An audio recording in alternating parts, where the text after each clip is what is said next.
Bonjour à toutes et à tous, bienvenue sur la chaîne. Aujourd'hui, j'avais envie de me refaire le doublon Boulevard de la Mort, La Planète Terreur. Alors pourquoi j'appelle ça le doublon?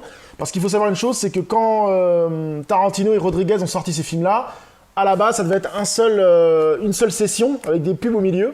D'ailleurs, la pub de Machete au milieu qui est après devenu deux films assez marrants. Et en fait, normalement, ça devait être fait comme ça, sauf que la production a dit attendez, c'est trop compliqué, deux films à un, donc on sépare, donc ils sont sortis séparément. Par contre, il y a eu en France quelques sessions où il y avait les deux films en même temps. Donc on va commencer, je vais faire une double vidéo, hein. On va commencer par le Boulevard de la Mort. Alors moi, Boulevard de la Mort, j'ai un très bon souvenir de ce film. C'est un film que j'ai pas, je l'ai vu, ces deux films-là, je les ai vus qu'une seule fois au cinéma. Je les ai jamais revus depuis. Donc Boulevard de la Mort est du Tarantino, hein, bien sûr.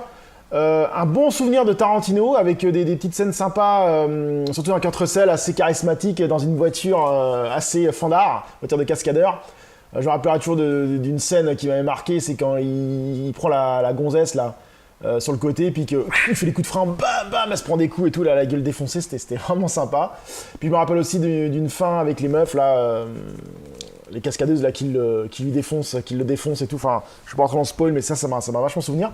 Donc pour moi, c'était un film du Tarantino, sympa à voir, et on va voir si ça a toujours le cas, je vais un peu lire de quoi ça parle. C'est à la tombée du jour que Junji... Putain, c'est mal écrit là? Ah non, c'est parce que c'est écrit en rouge, moitié dégueulasse. C'est à la tombée du jour que Jungle Julia, le DJ la plus sexy d'Austin, peut enfin se détendre avec ses meilleures copines, Shanna et Ariane. Ce trio infernal attire les regards dans tous les bars. Tous les bars à Dancing du Texas. Mais l'attention de ces trois jeunes femmes sont l'objet... Putain, mais... C'est quoi? C'est écrit, c'est mal écrit, hein. Mais l'attention de ces trois jeunes femmes, son l'objet n'est pas forcément innocente. Il y a une faute là. Mais attention dans ces... Mais attention... Putain. Mais l'attention de ces trois jeunes femmes, son l'objet n'est pas forcément innocente. Oh putain, ça veut rien dire cette phrase-là. Bref. C'est ainsi que Mike, cascadeur au visage balafré et inquiétant, est sur leur trace.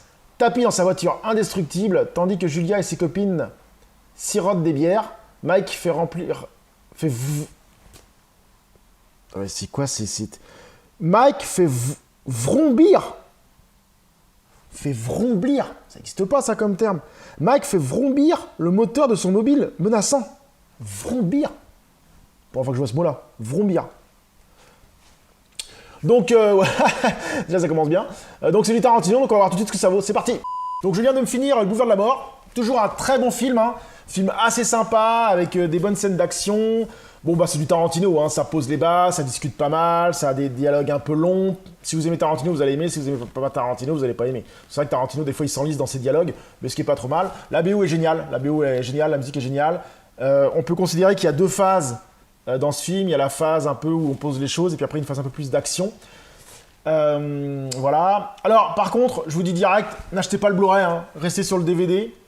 Parce qu'en fait, Tarantino et Rodriguez, sur les deux films, hein, sur le Planète Terreur, c'est pareil. En fait, l'image est dégueulasse. Faut être honnête, l'image est dégueulasse. Il y a des piquets, il y a des traits, il y a des traits partout. Ça fait un peu style vieux film. Et c'est vrai que je me suis dit, oh putain, c'est dégueulasse, c'est bizarre et tout. Et en fait, c'est Tarantino et Rodriguez qui ont décidé, surtout Rodriguez, hein, dans Planète Terreur, qui a décidé de faire un film. En fait, ils ont pris les bandes, ils ont frotté avec de la limaille, ils ont même passé par terre, sans les abîmer, pour rendre un vieux film. Donc sur une qualité Blu-ray, je pense qu'il n'y a aucun intérêt, hein.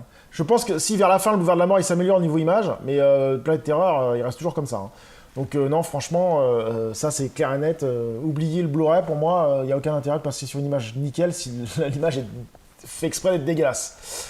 Donc alors oui, pour moi c'est un grand oui, hein, ce Boulevard de la Mort. Un très bon film de Tarantino qui se regarde super bien, qui passe super bien. On se sent bien la gueule, des petites scènes de cascade sympas. Donc du très bon Tarantino. Donc là on va faire le débrief de Planète Terreur. Je pense que je vais sortir les deux vidéos en même temps. Et sur ce, je vous dis à très bientôt sur la chaîne. Salut!